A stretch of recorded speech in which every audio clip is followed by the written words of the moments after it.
Dice Tower Tonight, episode 47. The best way to congregate. Welcome to Dice Tower Tonight, a video cast about board games and card games, and especially the people who play them. On tonight's show, anticipation for Dice Tower Con is running high, so we're talking about games we tend to play only at conventions.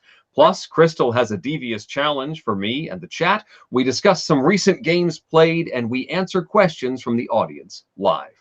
I'm Eric Summerer, and joining me now, the Luna Lovegood to my Neville Longbottom, Crystal Pisano. I assume that this reference is in regard to the new Harry Potter AR app that released recently. It is. Harry Potter Wizards Unite has hit the app stores, and I have been playing it a little bit. Although, to be honest, it has not grabbed me terribly strongly. I think the app. So this is from the developer Niantic of Pokemon Go, and it actually uses a lot of the same infrastructure. Anything that was a Pokestop or a Pokemon gym in Pokemon Go is now some sort of Potter-esque fortress or greenhouse or inn in Wizards Unite. And you're basically going around and collecting magical items and doing spells on your touchscreen and stuff like that. I found the app to be a little glitchy, and the gameplay to be not, like, I don't know what I'm really doing, and I was already backing off of Pokemon Go a little bit to begin with, as far as a time sink, and this one appears to be just as time sinky, if that's a word.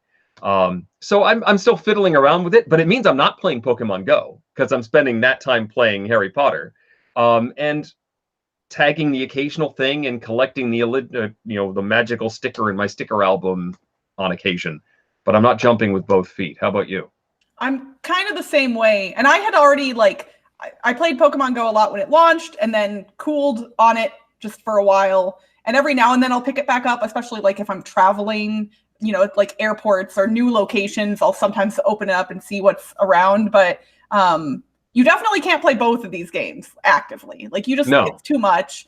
And the Harry Potter one, it feels like they've tried to do too much with it, and they've also made it more difficult to play at a casual level because of the whole energy needing to cast spells. Although I will admit, I like the drawing of shapes to cast spells far more than throwing a Pokeball because, well, it's a little more definable and easy to. Although it seems arbitrary how well you cast spells. So right, it's based on how fast you draw the shape, but also how accurately you draw the shape. But sometimes I'm not at all accurate, and it says I did a great job, and then other times I'll trace it and I'm exactly right. And it's like, fair. I mean, fair.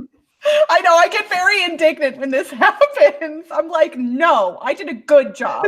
Needless to say, I don't see myself continuing to play this one for very long. Yeah, but it's cute.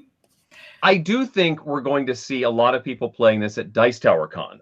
When Pokemon Go released, it did so like a week before Dice Tower Con, or even the week of Dice Tower Con.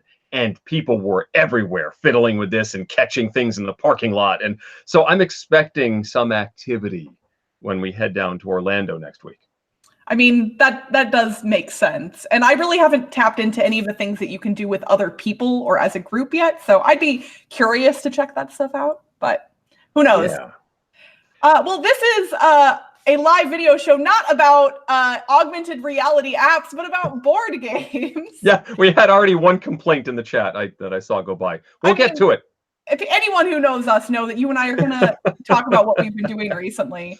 And but I do want to hear about a game that you've played recently, Eric. Yes. Well, so I was going to talk about a board game, but I kind of feel like I need to talk about this real quick puzzle game that my wife found out about on the Switch. It's called Baba Is You. That's BABAIS and then YOU.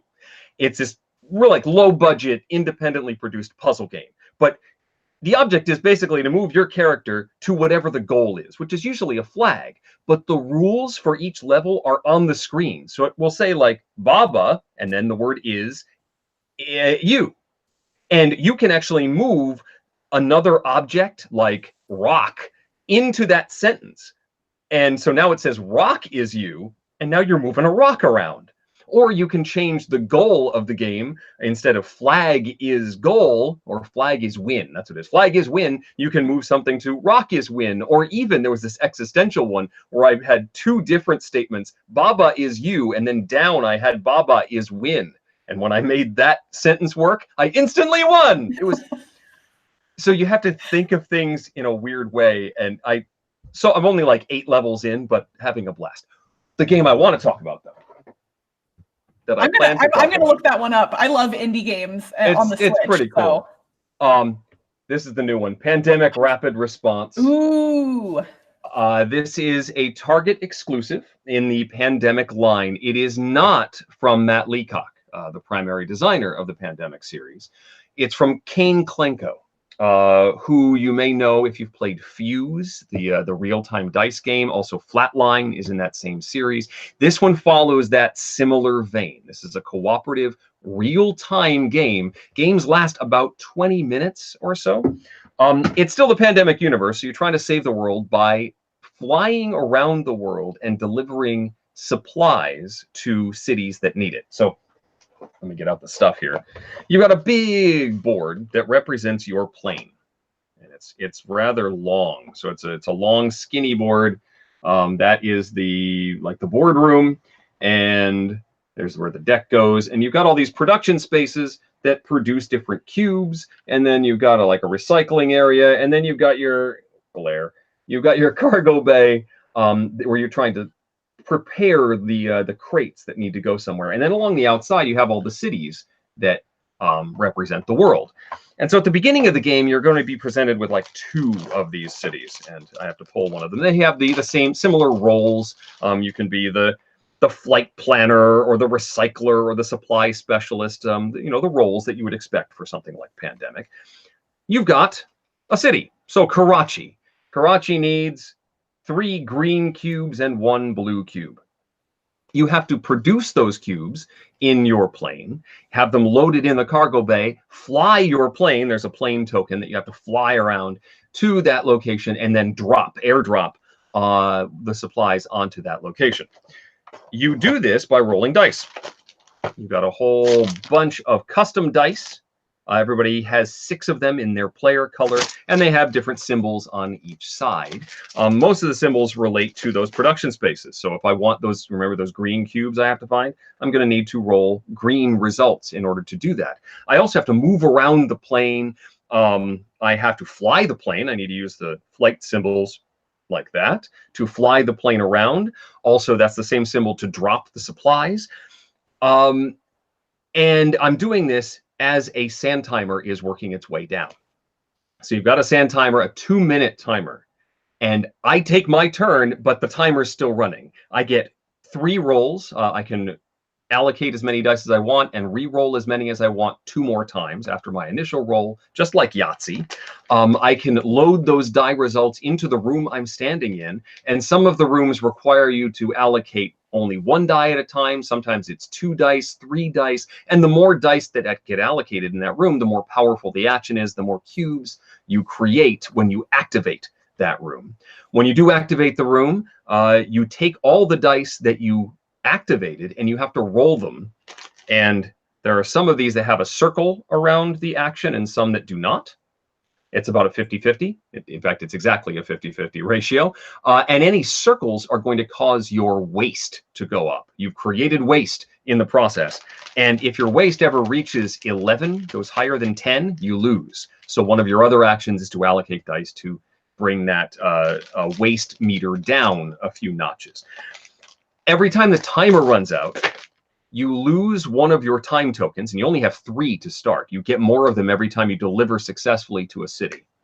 So you lose one of those time tokens, and you draw a new city. You start out with 2 on the board, and in the basic mode, you have 3 more in the stack. So you have to get through all 5 cities, deliver to all 5 to win. You can, of course, make it more difficult by adding more. And if you run out of time and run out of time tokens, you lose. And if you ever exceed the waste marker, you lose. But the game, because you're playing with the timer, it's a 2-minute timer, you basically do a little bit of bookkeeping, and then you flip it back over. You're not allowed to strategize or anything while the time is stopped. So the whole thing is over very, very quickly. I enjoy this, but it is stressful. This is a very different game from any of the regular Pandemics. And I really like Pandemic games because of the ability to plan and to hem and to haw and to discuss. There isn't time to do that here. You have to just make a move, just go. What do I do? Okay, I'm going. And you've got your other team members sort of yelling at you while you're doing it, and it's frantic. It's not the kind of thing that I'm going to be in the mood to do all the time. And it's not an instant buy for fans of Pandemic because it is such a different experience. But if you like that sort of chaotic, stressful experience, if you like games like Escape: The Curse of the Temple, or Kane Klenko's other games, Fuse and Flatline, this is definitely along those same lines. And it's a well put together, exciting game that you can make more difficult through changing the number of cities you have to deal with, as well as crisis cards. Every time the timer runs out, you pull out some sort of event, which may have you discarding crates or delivering more than you intended to, having to do an extra delivery somewhere. I like it a lot. It'll be neat to see if this is successful as a Target exclusive or if it becomes bigger upon a wider release or on the convention circuit. But I think Pandemic Rapid Response is a solid game. That's really cool. I tend to be pretty hit or miss with real-time games. Like some of them, like Escape: The Curse of the Temple, I really enjoy, but I don't pull out very often because they stress me out. But like I enjoy that one. But then there's others. I've played Fuse once, and I actually enjoyed it as well. But then there's other real-time games like Space Team, which I don't know how the stress is different for me in certain games. I think in Space Team, it's because you're kind of just yelling at people and having people yell at you the whole time, and no one's listening to anyone. And it's kind of like my worst nightmare in life, I guess. Like no one's listening to me and I can't understand anybody. And it's just, yeah. So I'm curious about this one, but it's not near the top of my list of like want to try. But I guess like if at Dice Tower Con, someone walked by and was like, Crystal, I want to play this game and I want to play it with you, I would be like, okay, sure, why not? But I'm probably not going to go out of my way to seek it out. Okay. How about you, Crystal? So, well, I talked to Eric before the show because I needed help with a visual aid. So the game that I'm going to be talking about is one that I played but do not own. But thankfully, Eric does own it. So he's going to be my Vanna White right now. And I'm going to click over so his video will stay on the screen. I recently got to try Boomerang, a game by Scott Alms that came out in 2018. Boomerang is a card drafting game where all of the players are trying to take a really lovely trip through Australia, which it's funny because like the description feels very Tokaido-ish. Like it's not a lovely trip through Japan. It's a successful and fulfilling trip through Australia, but the gameplay, nothing like Tokaido at all. No. So as Eric showed, each player has a player sheet that they will be writing on. And you'll be marking off different locations in Australia as you visit them, as well as keeping track of the points you earn in every round in a bunch of different categories. Categories that you earn points in are your throw and catch of your boomerang, which I'll explain in a second, different activities that you're doing, different animals you've seen, and different items that you've collected. So all of that is there on the score sheet. This looks like a roll and write game, but it's really not. Like the score sheet is more or less just for note-taking, bookkeeping purposes. I guess marking off the locations on Australia is a little roll and write-esque, but to me, this is pretty much just a card drafting game. So all of the players will get a hand of 7 cards and draft one, and that card becomes their throw card. It is like the boomerang that they have thrown for this round, and it is placed face down, so none of the other players can see it. Then you proceed drafting an entire row of 7 cards, and all of the rest of the cards are placed face up in front of you as you draft them. So other players will be able to see what you've drafted. And as Eric is showing you there, the cards will each have a specific location in Australia on them, as well as potentially an activity, an item to collect, or an animal to see. And not all of the cards have all of those things. So yeah, you'll see that different cards have different combinations of those items. The very last card you draft, the 7th card, will be your catch card. And those numbers at the top of the card are important for that because you will only score your throw card that you drafted first if the number on your catch card is equal to or higher than your throw card. So if you drafted your very first card a 7, which is the highest number possible, any other numerical value as your catch card means you're not going to score your boomerang that round. That is a really interesting mechanic that is not similar to anything else that I had seen in a card drafting game before. So that's really cool. The rest of it is basically just set collection to some degree. For animals, you're looking for pairs. For activities, you're looking for as many of a single activity as possible to score in any given round.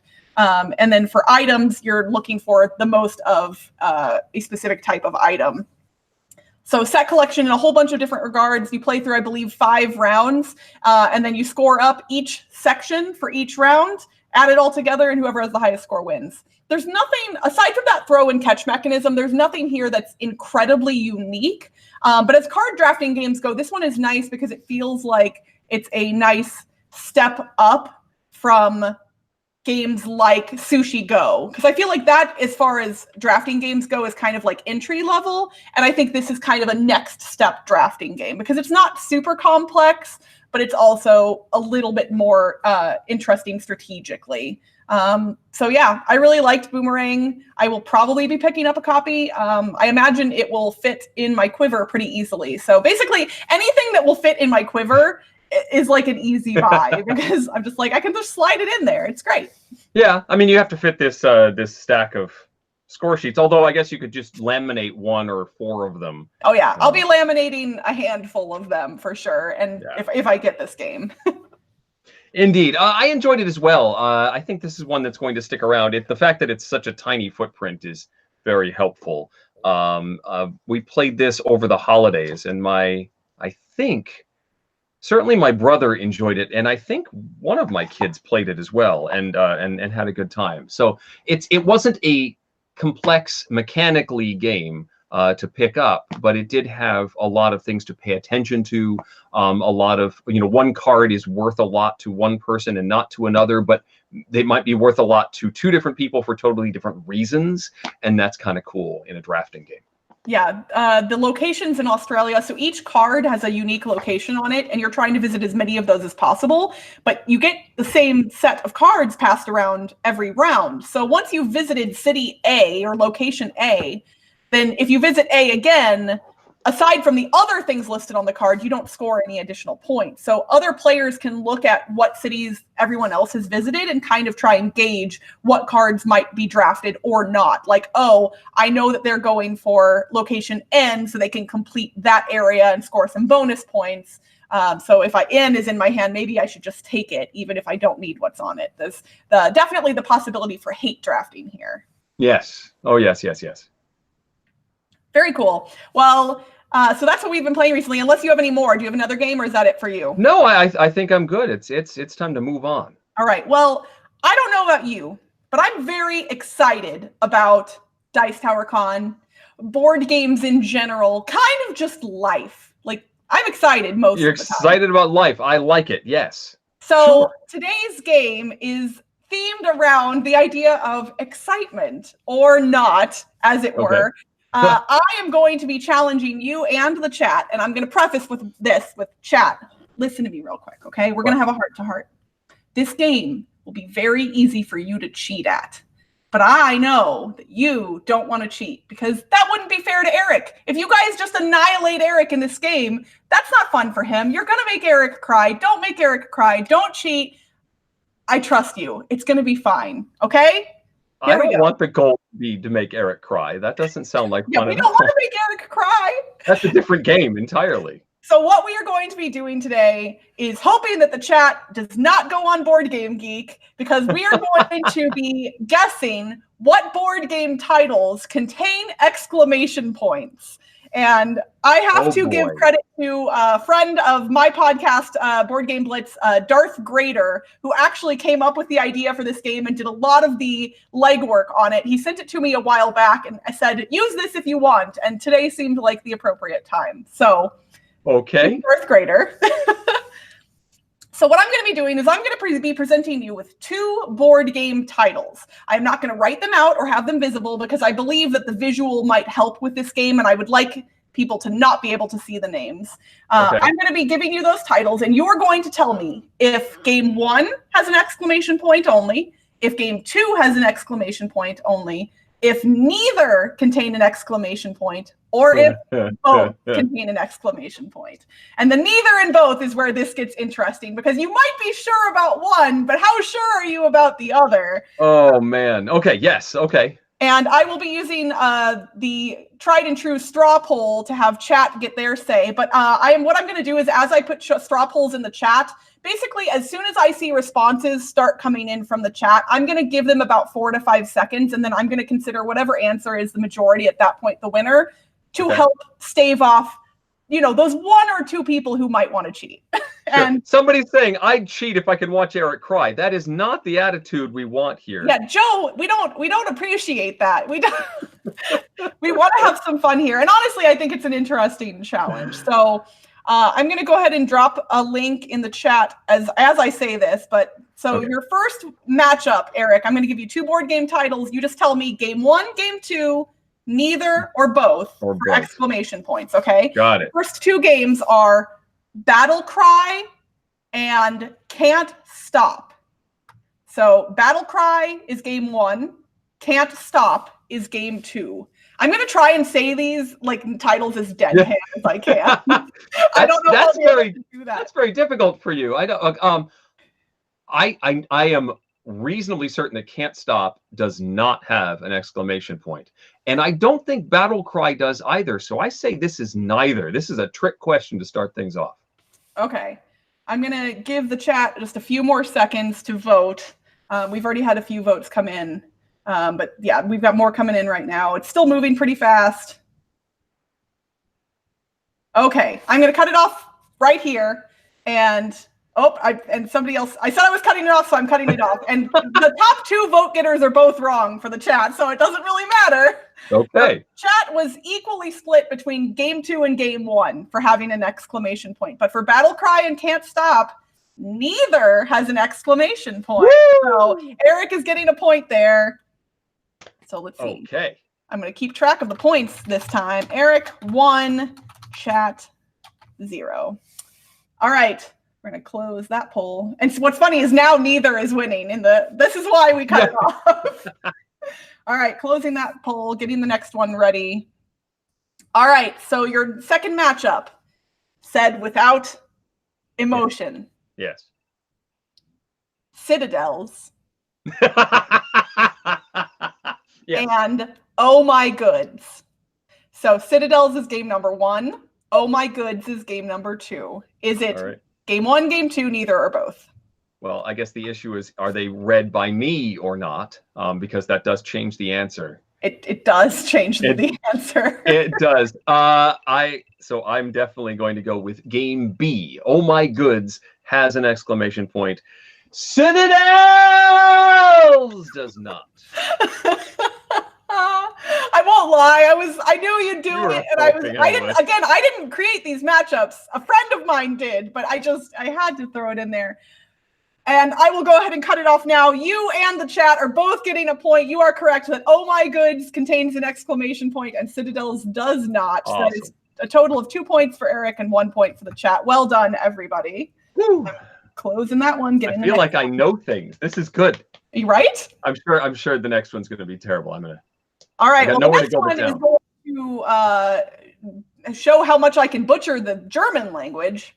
So your 2 games are Flick 'em Up and Wir sind das Volk. Flick 'em Up is game number 1, and Wir sind das Volk is game number 2. Well, Wir sind das Volk. I don't know what that is. What does that? Oh, I guess I should put the link in the chat. Sorry, chat. I will give you a little bit more time. I will vamp slightly while you put that up there. But they'll be okay. I think Flick 'em Up does have an exclamation point. Yes, I think that does. So I'm going to say I'm going to take a plunge and say that it's both, and that whatever German title that is enthusiastic. So both. Okay. Well, the chat agrees with you. They have voted both as well.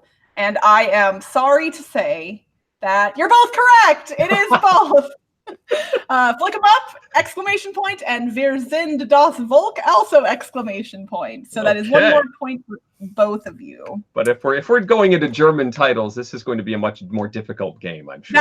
Now, there's only one more German title on the list, and it will be one that you are more familiar with. So never fear. All right, so your next matchup, game number 1 is I'm the Boss. Game number 2 is Rhino Hero Super Battle. Ooh. So I'm the Boss, game 1, Rhino Hero. Oh, got to put the link in the chat again. I keep forgetting. I'm trying to do visuals so people know what game 1 and 2 are, and I keep forgetting to put the link in the chat. So, all right. Okay, so here, I know Rhino Hero does not, but Rhino Hero Super Battle, like Super Battles in one of those comic book, Super Battle. I'm gonna say I'm the Boss, no. Super Battle, yes. So B, I guess B. All right, and I will cut off chat at this point as well. So so the chat has voted I'm the Boss, yes, and Rhino Hero Super Battle, no. So they are saying the opposite of you. Yeah. And the chat got it this time. So I'm the Boss, exclamation point. Rhino Hero Super Battle, deadpan. So that means we are all tied up at 3 apiece. Oh, no. But you know what? If we can always just say the chat was cheating. Sure. Yeah. No. That's probably the reason. I don't know how they have time to cheat when we're cutting it off so quickly. I know, right? All right. So we're going to go to the next one. All right. Your next challenge is, or your game 1 is No Retreat, the Russian Front. Game number 2 is Unfair. So No Retreat, the Russian Front. Game 2 is Unfair. All right. I'm going to give this a solid, like, actual 1,000, 2 1,000. Okay. So I'm going to say that I think Unfair is definitely not. But the first one, the way you were working really hard to be deadpan on that Russian Front one, I'm going to say A does have an exclamation point. You read me like a book, Eric. So the chat said neither. So they don't think either one has one, but you think No Retreat does, and you are correct, Eric. Yes. It is No Retreat, exclamation point, the Russian Front, and Unfair, nothing. So that is another point for you, Eric, which brings you up to 4 to the chat's 3 points. All right. All right, our next matchup, I'm going to get my poll ready to go. Put it in the chat so I can actually do it here. All right. We're going to go for some older games here, Eric. Sure. Game number 1 is Sorry. Game number 2 is Survive, Escape from Atlantis. Game number 1, Sorry. Game number 2, Survive, Escape from Atlantis.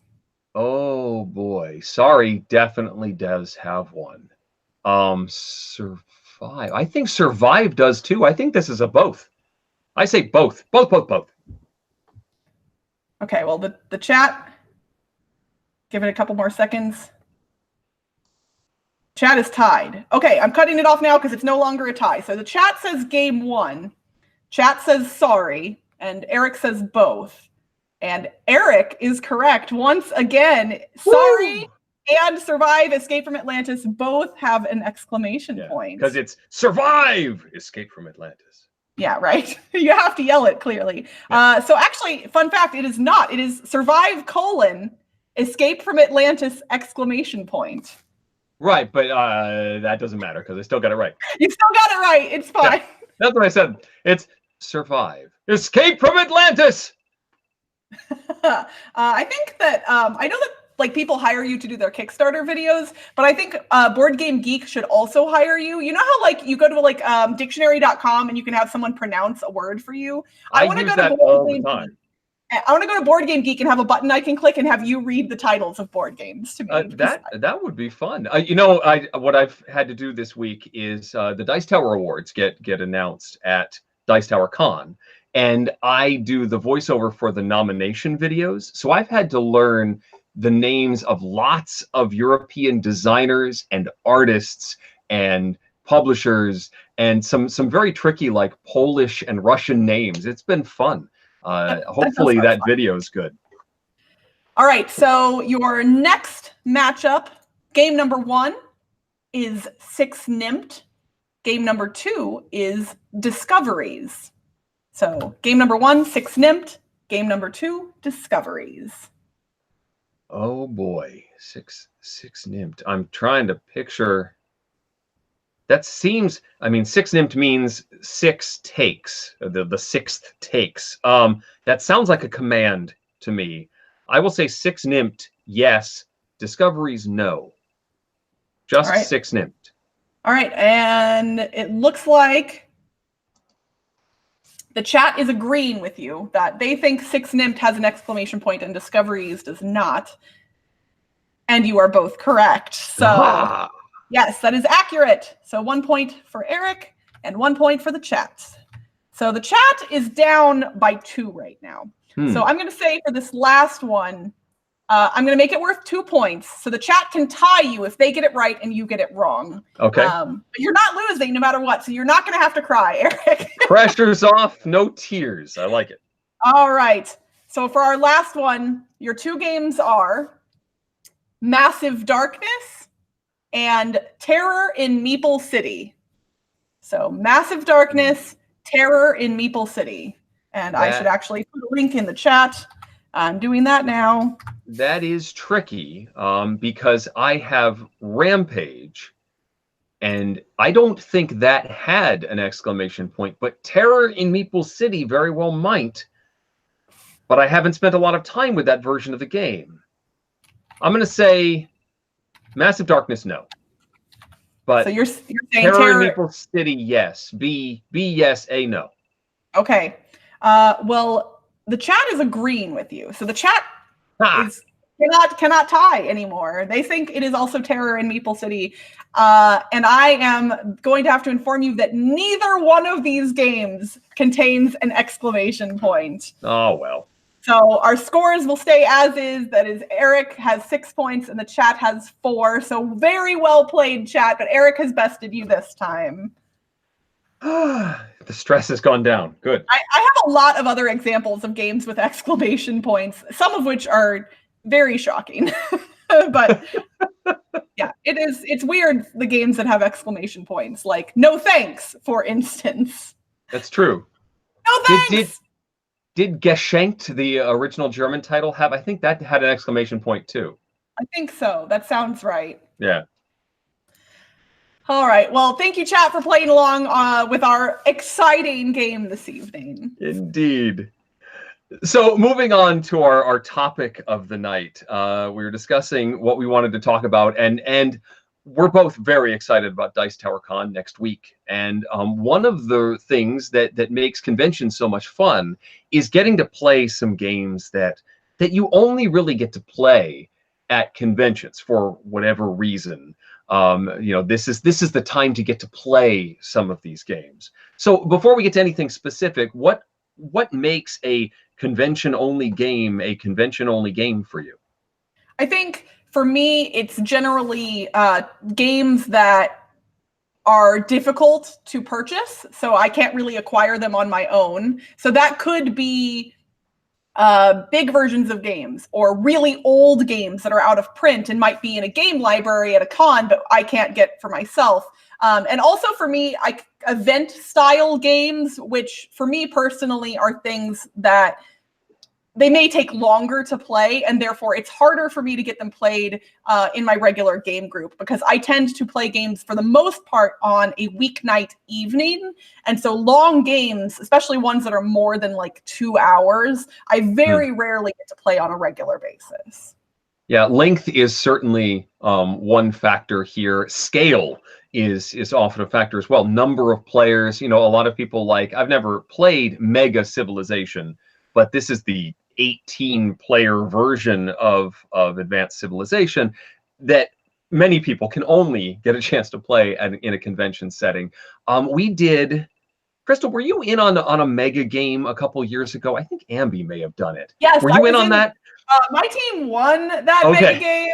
Yes. So yes, I was definitely involved, and I was very proud because Tom and your two teams were in this like weird feud, and Tom was like doing stuff off the grid and like throwing everything off, and my team was just for the record, I'm a very nice person, or at least I like to think I am. I was devious as heck in that game. Like, whoa. Me and a couple other teams all teamed up with each other, and we're just like in our specific room where we had to play a specific type of game. Everyone else was befuddled because we were running over things so like gloriously that they had no idea how to deal with us, and it was just the best. I've never gotten more joy out of being mean within the context of a game, and it was all in good fun. No ill feelings. Everybody was fine about it, but I was loving it. So backing up, this was a mega game with multiple teams of I think 4 people each.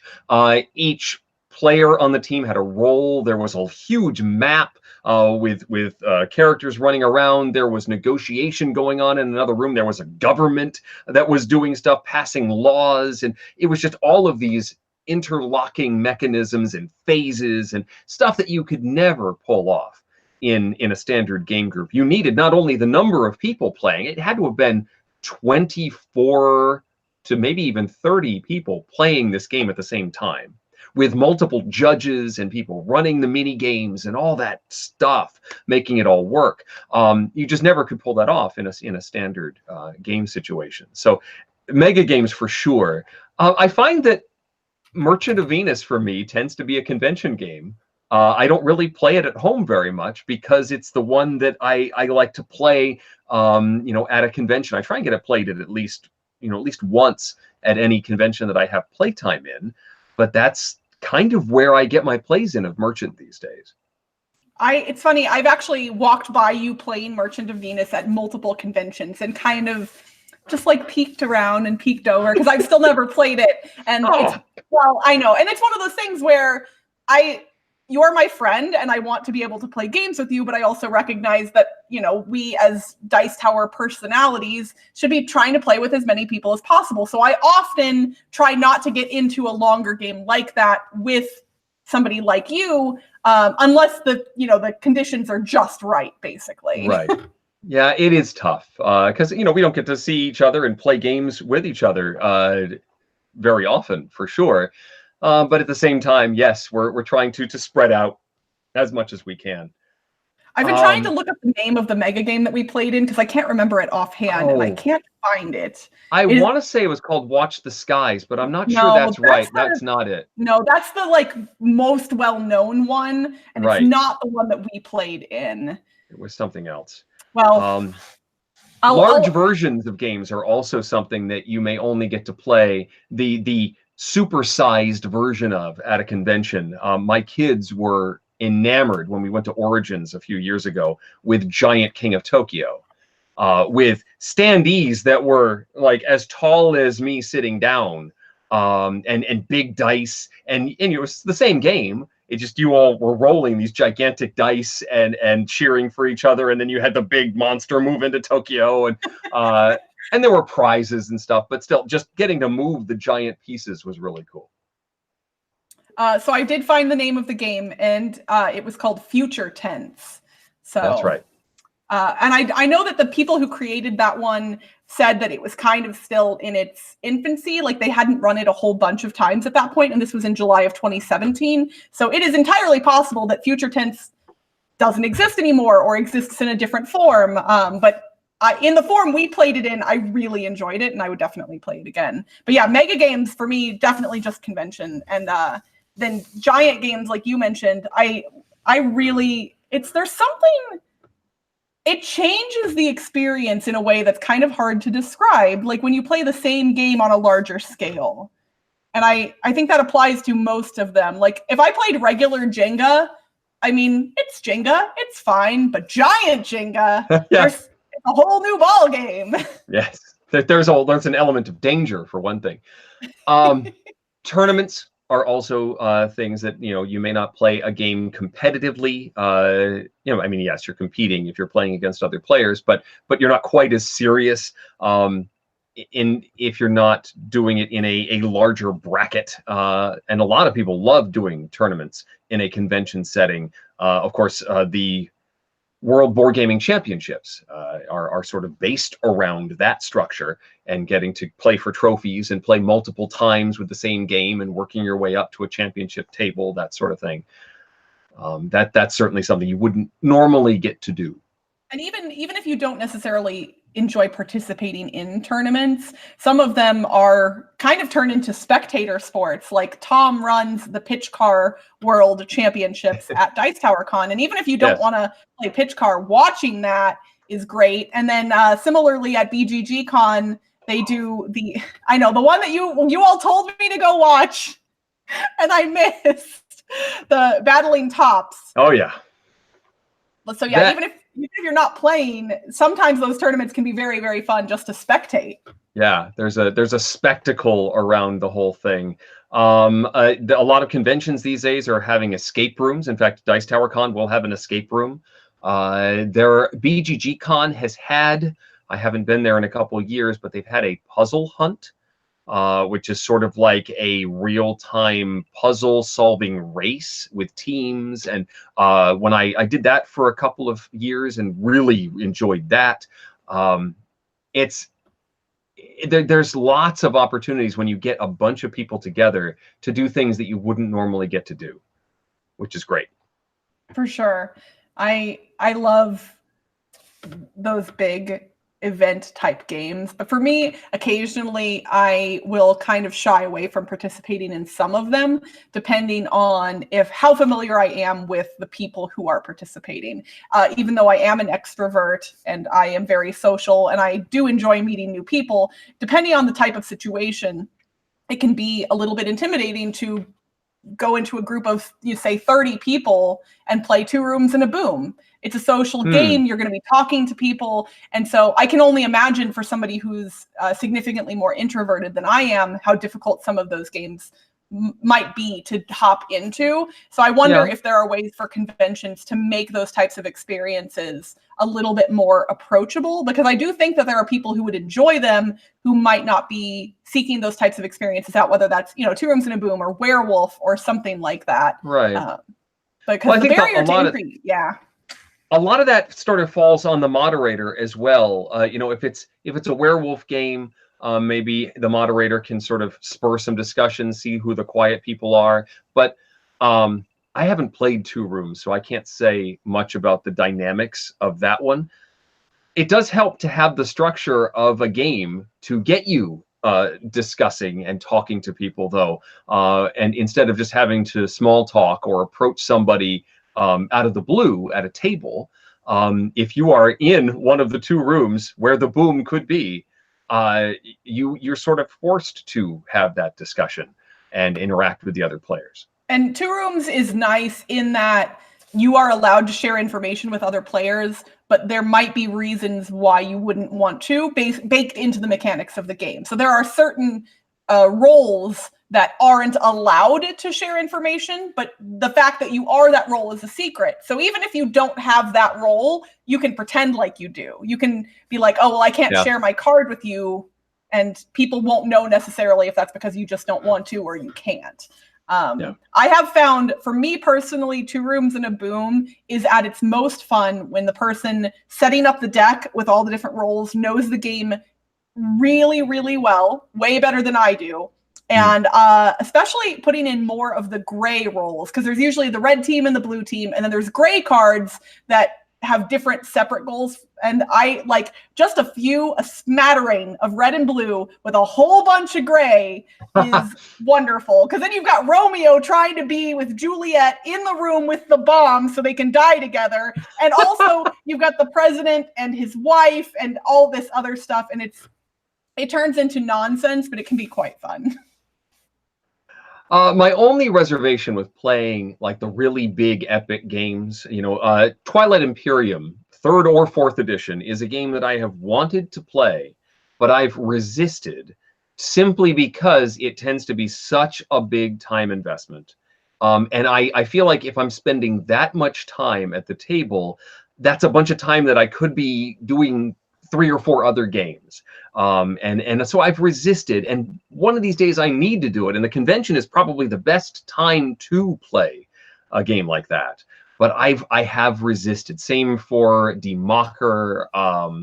There's another. Oh, Arkham Horror is another game that I've wanted to experience, but I just know that it tends to be a much longer thing. And while I could play at a convention, it's probably the best place to do it, I still shy away for some reason.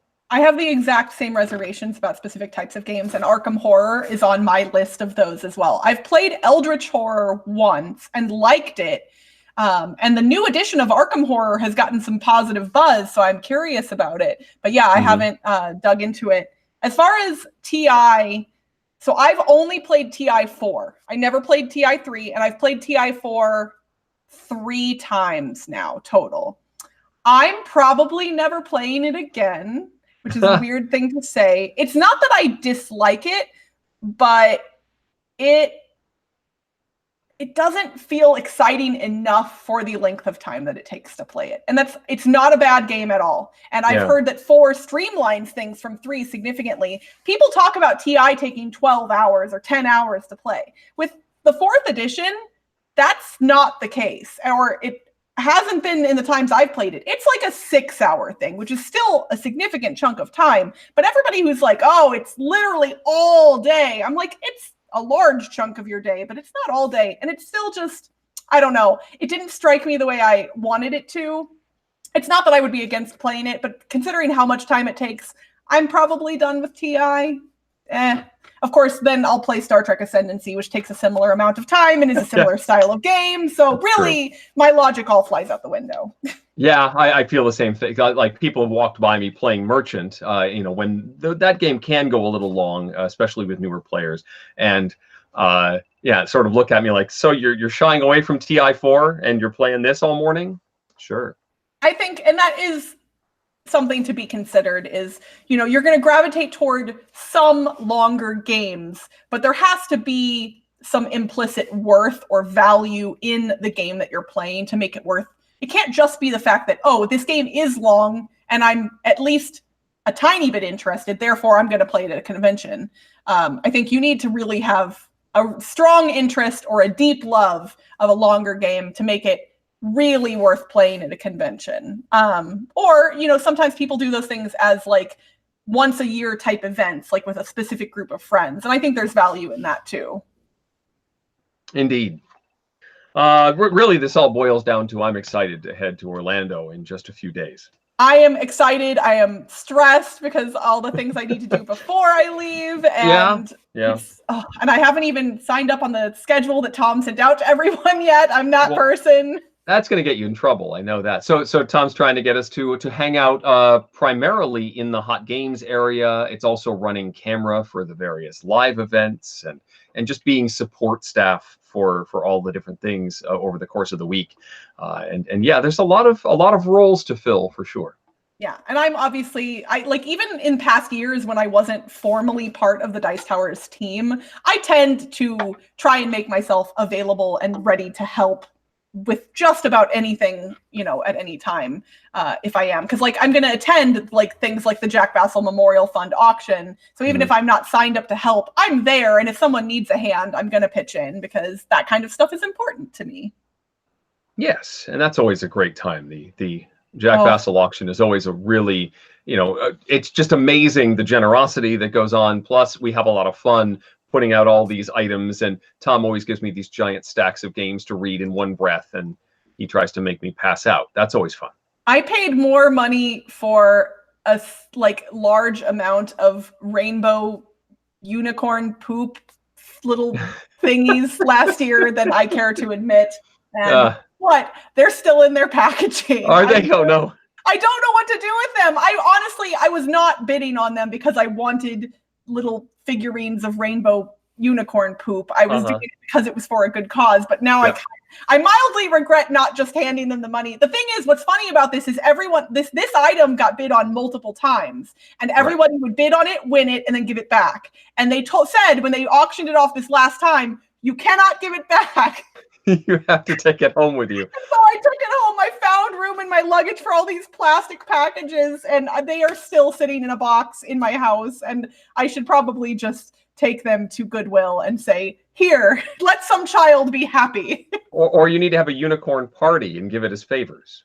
Oh, yeah. I mean, that's not a bad idea. I've got the rainbow aesthetic going on already, so it seems like it would fit. You're probably there. You're pretty good. Yep. All right, well, we've got about 10 minutes left in the stream.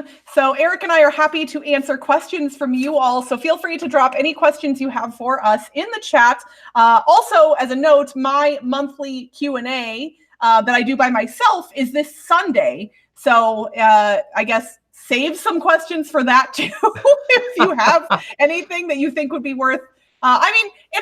I always think it's going to be difficult for me to talk into my webcam for an hour straight. And then somehow it's never difficult for me to talk into my webcam for an hour straight. I think that says a lot about me. Yeah. No, it's there's always sort of this lull in the beginning in those sorts of things. You think, oh, I'm never going to get enough questions to make this work. And then the ball gets rolling, and then there's just way more to talk about than you could ever get to, which is that's my problem too. I always start off with so little and then end up not being able to get to everything by the end of it. And also because of the chat delay, I'll be talking about a topic for a while, and then I'll look at the chat and see a response to something I said 5 or 10 minutes ago and have to kind of jump back to older topics, and I feel bad. But honestly, my live chat during my monthly Q&A is always a delight. I love it so much. So if you all have not ever come to one of my live Q&As, you should do that. It's Board Game Brunch. It's on Sunday morning at 9:30 a.m. Pacific time, so 12:30 p.m. Eastern. And that's a nice time because our friends across the pond can join me for that as well. Yeah. I think it's 5:30 p.m. Not bad. GMT, I believe that's accurate. Someone can correct me if I'm wrong, but I think it's 5:30 p.m. GMT. So one question that's popped up, I'm having a really hard time getting a regular game group together. Any tips? How did you find your regular game group? So I stumbled into my game group and then was given the reins after the fact. So the one that I run, which is on Thursday evenings here in Las Vegas, it started on meetup.com. And it is still on meetup.com. It's still listed there. But almost everyone that comes has been coming for so long that none of them RSVP ever on Meetup. So I even have a note in the listing on Meetup that says, this group happens every week. We'll be there. Do not take RSVPs to mean attendance, because I am RSVP'd because I'm the organizer, and occasionally we'll get like one other RSVP, and that's it. But like on a given week, on a good week, we'll have between 15 and 20 people. On a normal week, probably closer to like 10. And then we do have some weeks where it's just a single table of people. Early summer for us tends to be a lull. People tend to do vacations and stuff like that. So we've had less attendance lately. But yeah, like there's always some people there. But meetup.com is a really good resource. I know that there are features of Meetup that are paid.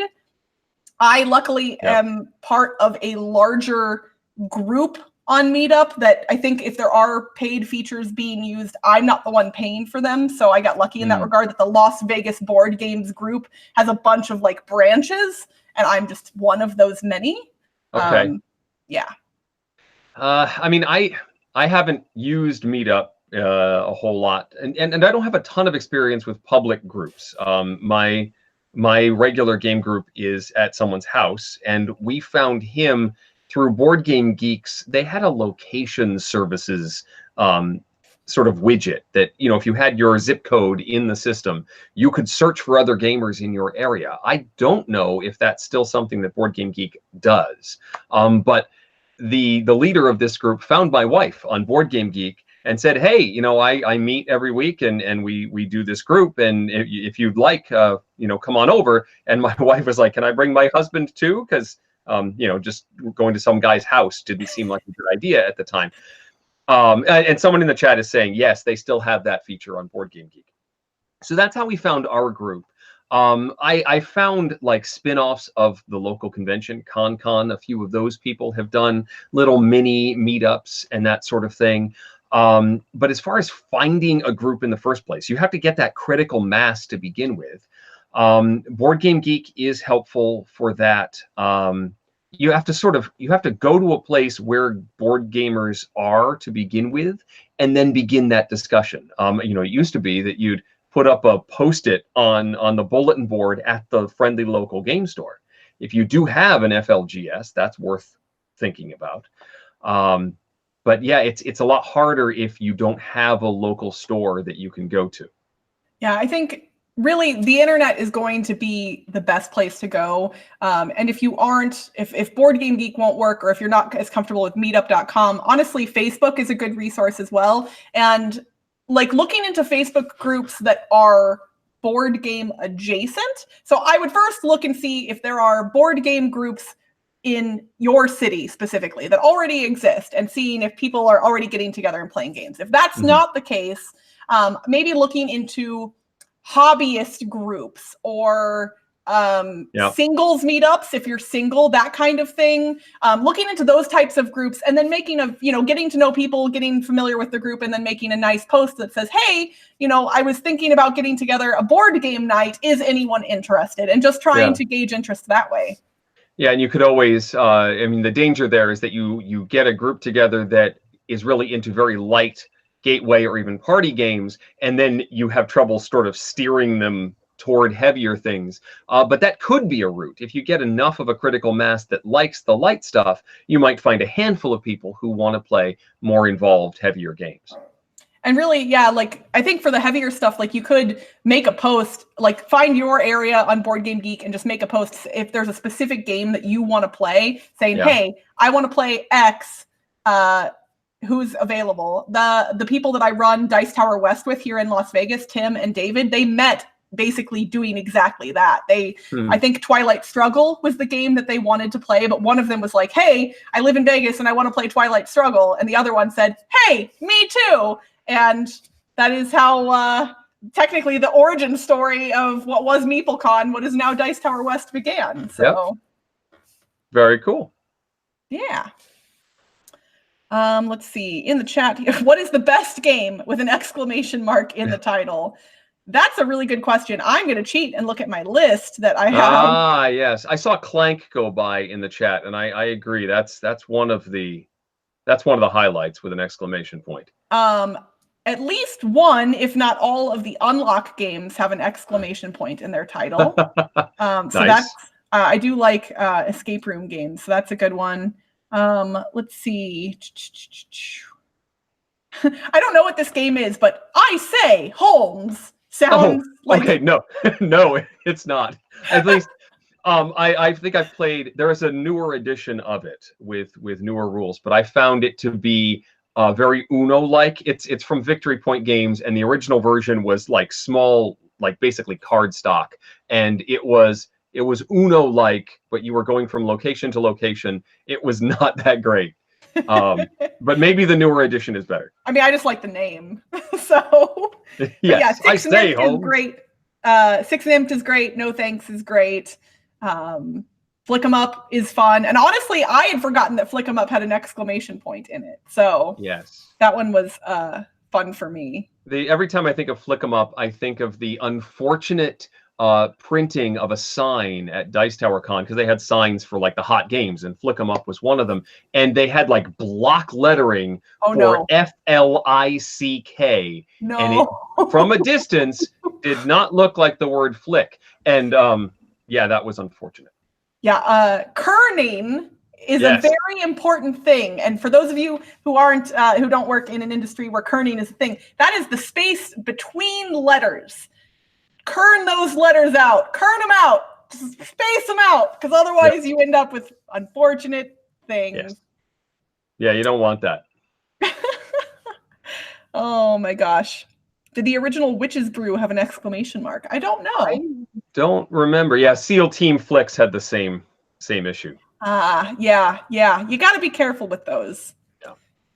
Let's see. Michael asks, Eric, will you be participating in the pandemic survival event at Dice Tower Con this year? No, people keep asking. It's like they really want me to participate. I'm not planning to. I kind of want to make room for others. There was a waiting list last year, and I think that the event, at least the official ones, because there are some that are unofficial, and then there's some that are actually qualifiers for Gen Con. I think those are full. And so I'd rather give those slots to people who have not participated before. It is a blast, though. I highly recommend it. Definitely do the pandemic survival thing. Trevor is asking. So I did a video recently where I dress up as Watson for the Game Toppers LLC Kickstarter campaign. They've been doing in fact, the Kickstarter just started. But I play Watson, or so I play Watson. In this series of mysteries stories for Game Toppers. And that was a blast. I love getting dressed up in costume, and I'm in front of the green screen and doing the silly accent and stuff. Trevor's asking, what do I want to dress up as next? I have always wanted to get 4 other people together and dress up as the Voltron Force. And get the jumpsuits and the helmets. And I guess I'd be torn with like new Voltron or original Voltron with the bubble helmets. Yeah, either way, I want to get 4 other people and be the Voltron Force. We should, like, as the Dice Tower people, we should like see what our makeup is and try and figure out a group costume at some point. I was considering if I wanted to bring any of my cosplay outfits to Gen Con with me to wear while I'm working in the Dice Tower booth. And this year for Halloween, I don't know if I'm going to do it or not for sure, but I want to be Janet from The Good Place. And if I had that costume made before Gen Con, it would be really funny to be working in the booth as Janet. I would love to interact with you as Janet. That would be fun. Not a robot, not a girl. And it's funny because my husband didn't watch The Good Place the same time I did. He watched it later. And after he started watching it, he sent me a text and he was like, "You're a lot like Janet." And I was like, yay, that's a really good compliment. I do consider myself to be a little bit Janet-like. I just have to figure out how to make that costume. So we'll see if I can pull that off. There you go. All right, well, we are about at the time where we should be ending things.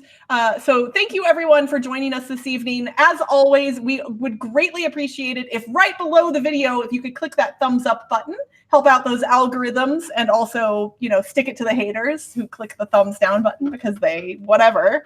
They're helping us too. We don't mind, but I like the thumbs ups. I do. But we will be joining you again in 2 weeks, which will be post Dice Tower Con. And I promise we're not going to talk about cons every episode, but this time of year, it's kind of inevitable. So we will likely be talking about stuff we did at Dice Tower Con in our next episode. But until next time, I am Crystal Pisano. I'm Eric Summerer. And you have been watching Dice Tower Tonight. Thanks for watching. Promotional consideration has been provided by game publishers in the form of review copies of games. Crystal and I will see you in 2 weeks for another installment. Our show is supported by viewers like you. Thank you. Dice Tower Tonight is produced by Crystal and me with assistance from Tom Vassell, Roy Kennedy, and Rob Searing. Act 2 of The Lion King provided by Star Realms. Timothy Pinkham composed our theme, and hosting is provided by Cool Stuff Inc., where you can find great games at great prices at coolstuffinc.com. Give us your feedback on the Dice Tower Guild at Board Game Geek on Facebook or Twitter, or by emailing us at dicetower@gmail.com. And don't forget to visit the other shows in the Dice Tower Network. Find something new at dicetowernetwork.com. Until next time, from all of us at the Dice Tower, have fun gaming. And if you're going to be at Dice Tower Con, come say hi. Please.